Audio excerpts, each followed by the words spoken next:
Fate was just a lowly gatekeeper, basically the guy everyone ignored while he starved, thanks to a so-called skill that did nothing but make him hungrier. Seriously, worst character perk ever. But everything changed when he accidentally killed a thief and discovered the truth: his useless skill wasn't useless at all. It devoured souls, snatching up the abilities of anyone he killed, and for the first time ever, that gnawing hunger actually stopped. From then on, the guy everyone treated like garbage started climbing fast, his strength breaking past normal limits. Soon, he wasn't just Fate the Gatekeeper, he was Fate the Nightmare. Berserk of Gluttony kicks off under a spooky moon, where an entity is fighting hundreds of goblins and slashing through them with his sword under the moonlight. Then, the next morning, some poor schmuck is trying to outrun a goblin stampede in his carriage. Lucky for him, a group of bad-to-the-bone warriors shows up, slices the goblins into mincemeat, and saves the day. Meanwhile, our main guy, Fate, is stuck doing guard duty at the Valeric estate. He watches those same warriors stroll by, bragging about their epic goblin hunt, and you can just feel the jealousy radiating off him. The dude's starving, his belly keeps growling, and his so-called gluttony skill is basically the world's cruelest joke. It makes him hungry, but gives him zero actual power. Later that night, the city's big shots, the Holy Knights, swagger into town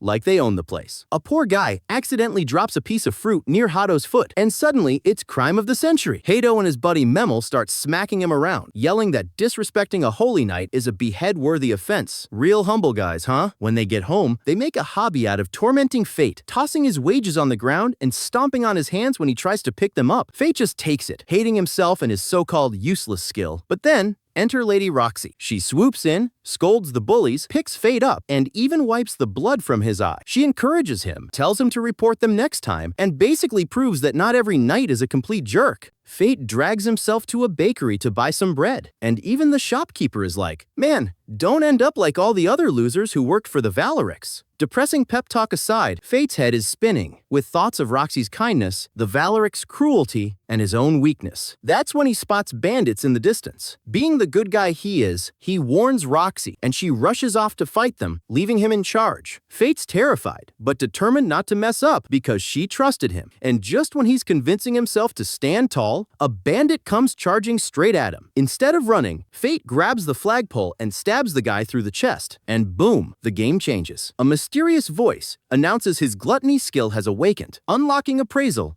and mind-reading powers. Suddenly, Fate's whole world cracks open. Roxy comes back, thanks him for holding the line, and even offers him a job with Househeart. Fate, finally catching a break, accepts. Later, he takes his 2 silver coins to buy a sword, but all he can afford are trash-tier blades. That's when he uses appraisal and finds one weird sword that talks back. The blade, calling itself Greed, claims they're the same kind of monster and convinces him to buy it. Armed with his new edgy best friends forever, Fate ventures into the wild, where goblins attack. He slashes them down, and every kill feeds his gluttony skill, boosting his stats instead of leveling him up. Greed explains the truth. His powers devour status and skills, which is why he'll always stay level 1. But hey, who cares? He's stronger now and no longer starving. Greed pledges loyalty, telling Fate to keep his skills secret, because it's basically outlawed by God. The two start their new partnership with a goblin ear-hunting spree to earn coins. Fate's ready to splurge on food,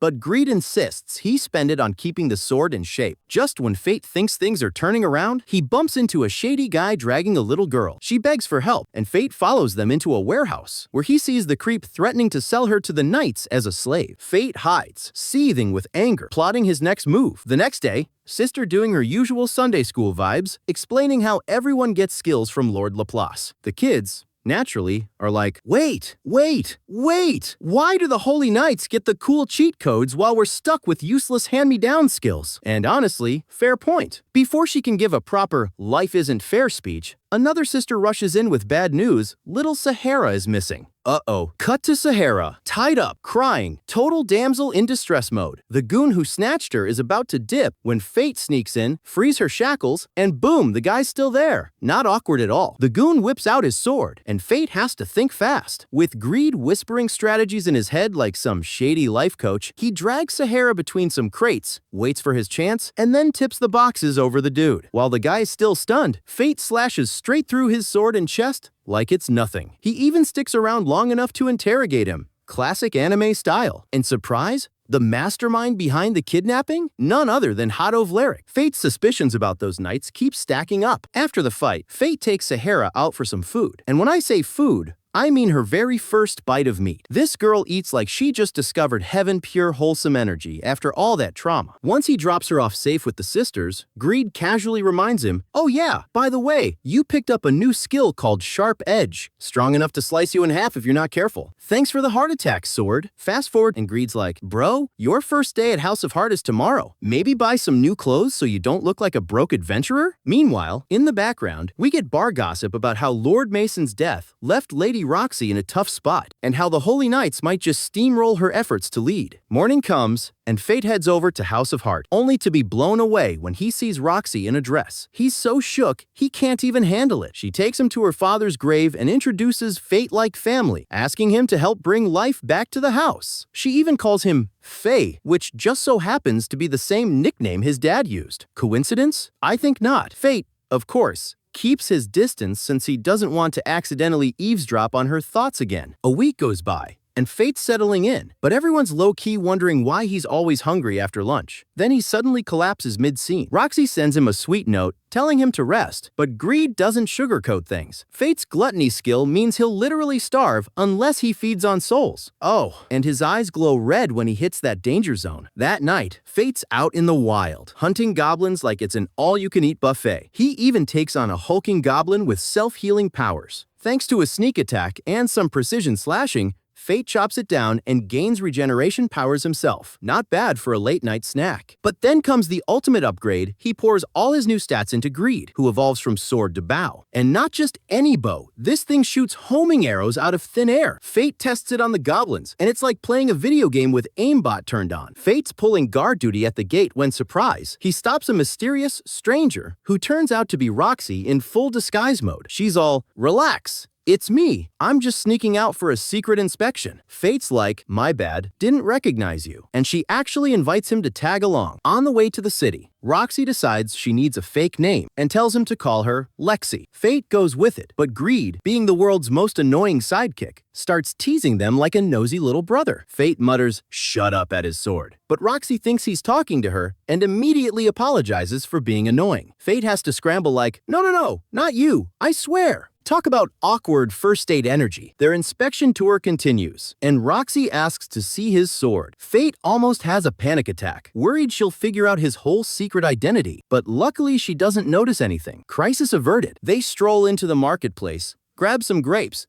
and Roxy accidentally brags that they were grown at her estate. The vendor gives her the world's most suspicious side-eye, but Fate swoops in to cover for her, smooth as butter. Just when things calm down, a holy knight shows up. Of course, this is exactly when Fate's stomach growls like a wild beast. The knight jumps at the chance to intimidate him, but Roxy slips into roleplay mode, pretending they're a couple. She scolds Fate for skipping her breakfast and apologizes on his behalf. To sell it, she even links arms with him, Roxy internally screaming over how thrilling it feels. Fate, unfortunately, hears that thought with his mind reading and pulls away like an awkward teenager. Next, they pass by a vendor selling lucky stones that might have gems hidden inside. Fate cheats with his appraisal skill and calls it a dud, so Roxy returns it. Then she overhears townsfolk talking about a monster attack and asks for details. They point her to a warrior, so Fate takes her to his old haunt, the bar. Inside, Old Ad and the owner spill that the goblin deaths were probably the work of a monster. Some drunk warriors try hitting on Roxy, but she puts them in their place so hard they immediately realize she's a holy knight. Whoops. On their way out, they run into the Vleriks bullying some poor kid. Roxy steps in like a hero, frees the boy,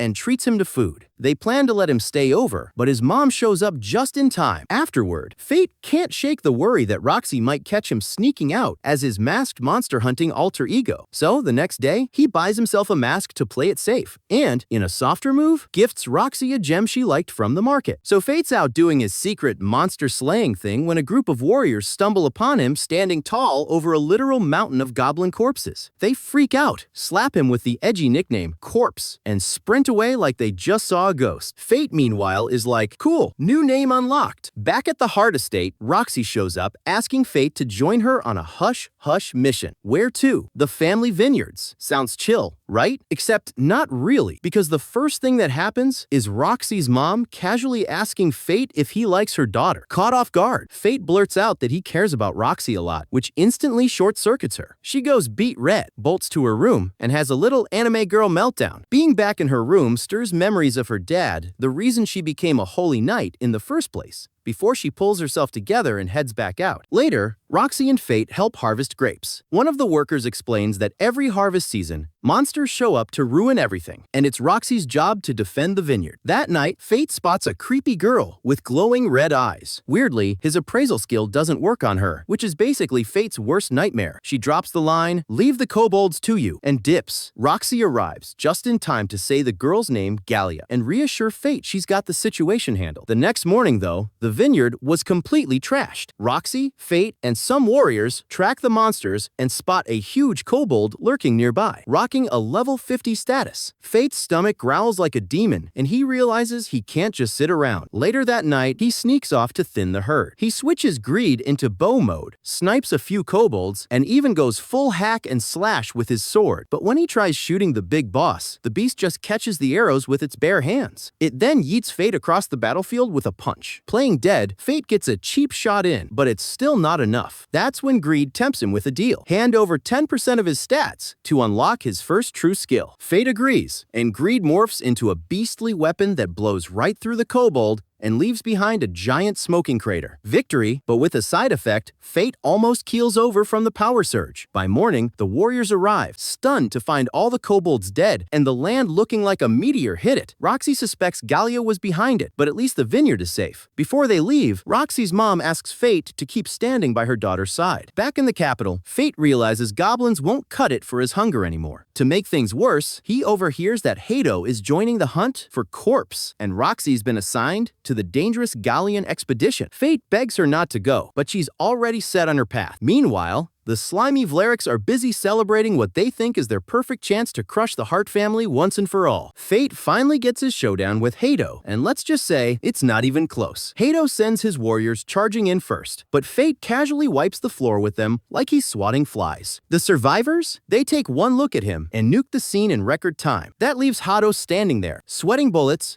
ready to throw down. Fate reveals his face, shocked, leaving Hato stunned. But instead of freezing, Hato busts out his holy sword attack, which Fate just sidesteps like he's dodging a slow frisbee. After checking in with his snarky sword buddy, Greed, Fate slices right through Hato's weapon like it's cheap plastic. Then, with all the fury of someone tired of Hato's nonsense, Fate slams him into tree after tree like he's auditioning for WWE. Finally, Fate powers up a special attack and blows Hato apart, leaving only a mangled body. When Fate demands info about Roxy's mission, Hato suddenly starts bargaining for his life, promising to cancel the expedition. Too late, buddy. Fate drives his sword right through his chest and ends him without a second thought. Meanwhile, Roxy's busy prepping for her big journey to Gallia. She promises to return in 3 years, and Fate, no longer the quiet butler boy at the Heart House, decides it's time to carve his own path as a warrior. Before he leaves, Haru hands him his wages, plus a little severance bonus. Pretty wholesome, considering Fate's basically a walking mystery at this point. Roxy rallies her troops for Gallia, meets her fellow warriors Miria and Mugan, and delivers her classic nightly pep talk. Meanwhile, in the background, Renee is poking around the corpses left by Corpse and realizes those aren't ordinary arrow wounds. They're magical, caused by the Black Sword itself. The researchers are starting to piece together just how broken Greed's powers really are. Cut to Fate's travels, he rolls into Tetra City, hoping to hitch a ride to Gallia, but is told to check back tomorrow. With time to kill, he does what any adventurer does: research and food. Except dinner turns into a drama fest. In the restaurant, a desperate man begs some warriors to help with his village's monster problem. Instead of helping, they bully him. Big mistake. Fate steps in, puts the bullies in their place, and then realizes the man is Set. Yeah, that's Set, the same guy who used to bully him back in his village days. Cue the awkward flashbacks of Set's dad booting Fate from the village after Fate's own father died. Awkward reunion vibes aside, Set begs him for help, and Fate reluctantly agrees. When they reach the village, though, Set's father greets Fate with nothing but hostility. The man man actually suggests sacrificing his own son to the monsters to stall for time. What a dad, right? Thankfully, Set's changed his ways. Fatherhood mellowed him out, and he shuts his old man down, inviting Fate into his home. Over dinner, Fate meets Set's adorable daughter, who offers him candy and instantly wins him over. For a moment, Fate gets a rare taste of warmth and family, but that moment doesn't last. He suddenly collapses at the table. Alarmed Set asks if he ate something weird, and the daughter innocently reveals she gave him candy from her grandpa. Yup, the same grandpa who wanted him sacrificed. Fate realizes this guy wasn't joking around. He literally poisoned him as part of his offer to the monsters plan. That's the end of the recap. Let us know if you want part 2 by leaving a comment in the comment section down below. Also, don't forget to like this video and subscribe to our channel to avoid being virgin forever. See you guys in the next video.